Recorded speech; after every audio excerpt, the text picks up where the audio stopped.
बीरबल की खिचड़ी की कहानियां। रात्रि भोज के उपरांत बादशाह अकबर बीरबल को साथ लेकर यमुना तट पर टहल रहे थे। उनके साथ सुरक्षा हेतु कुछ सैनिक भी थे। वो जनवरी का महीना था और दिल्ली में शीतलहर बह रही थी। कड़ाके की ठंड में यमुना नदी का जल बर्फ के समान ठंडा हो चुका था। अकबर को जाने क्या सूझी कि उन्होंने अपनी उंगली यमुना के जल में डाल दी। ठंडक का एहसास होते ही उन्होंने फौरन अपनी उंगली जल से बाहर निकाली और बोले, बीरबल, इस मौसम में यमुना का पानी बर्फ के समान हो जाता है। इसमें एक उंगली डालना मुश्किल है।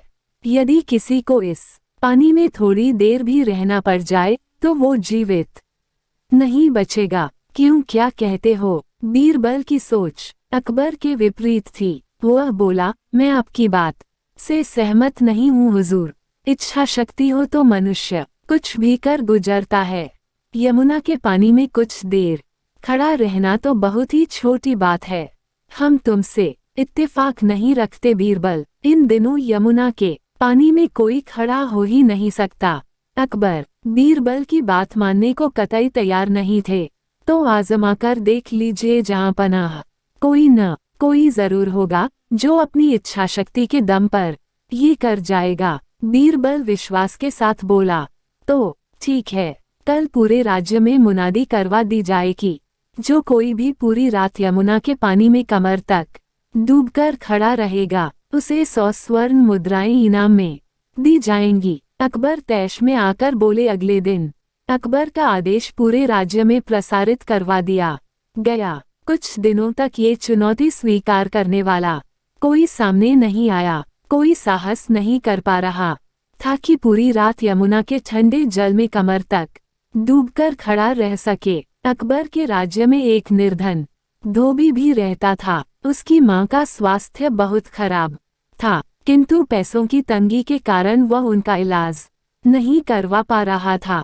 जब उसने यह मुनादी सुनी तो पैसों के लिए यमुना में खड़े होने की चुनौती स्वीकार कर ली। वह रात भर अकबर के सैनिकों की निगरानी में यमुना में कमर तक पानी में डूबकर खड़ा रहा।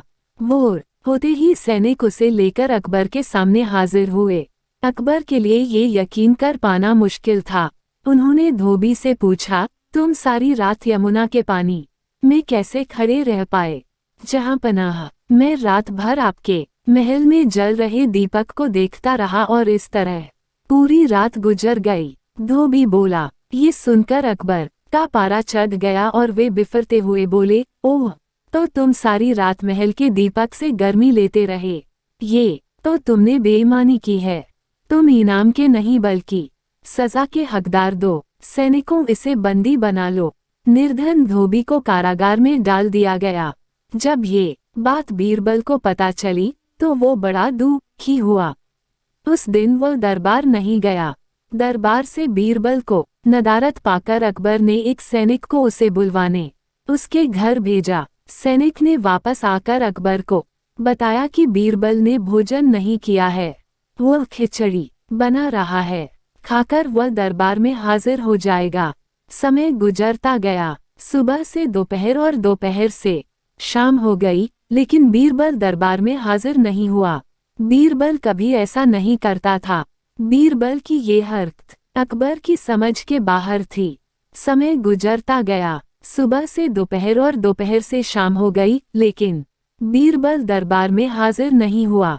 बीरबल कभी ऐसा नहीं करता था। बीरबल की ये हरकत अकबर की समझ के बाहर थी। ये नज़ारा देख अकबर हैरत में तो पड़े ही, साथ ही क्रोधित भी हुए। क्रोध में लाल पीले होते हुए उन्होंने बीरबल से पूछा, ये क्या है बीरबल, तुम अब तक दरबार में हाजिर क्यों नहीं हुए? मैंने खबर भिजवाई थी जहां पनाह कि मैं खिचड़ी बना रहा हूँ, खाकर दरबार में हाजिर हो जाऊंगा। देखिए सामने पेड़ पर लटके घड़े में खिचड़ी पक रही है। पेड़ पर लटके घड़े की ओर इशारा कर बीरबल ने उत्तर दिया, ऐसे कोई खिचड़ी बनाता है? पेड़ के नीचे जल रही आग से ऊपर लटके घड़े की खिचड़ी कैसे पकेगी? अकबर चिल्लाए। जब यमुना में खड़े धोबी को इतने दूर स्थित महल में जल रहे दीपक से गर्मी मिल सकती है, तो इस तरह भी खिचड़ी पक सकती है हुजूर। यहाँ तो आग उस दीपक की तुलना में निकट ही है। बीरबल झट से बोला। बीरबल की बात सुनकर अकबर का गुस्सा शांत हो गया। वे समझ गए कि बीरबल ने ये स्वांग उन्हें धोबी के साथ हुए अन्याय की बात समझाने के लिए किया है। उन्हें अपने किए पर पछतावा हुआ।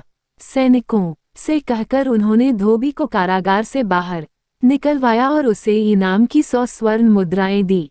इस तरह बीरबल ने अपनी अक्लमंदी से एक निर्धन धोबी के साथ अन्याय नहीं होने दिया।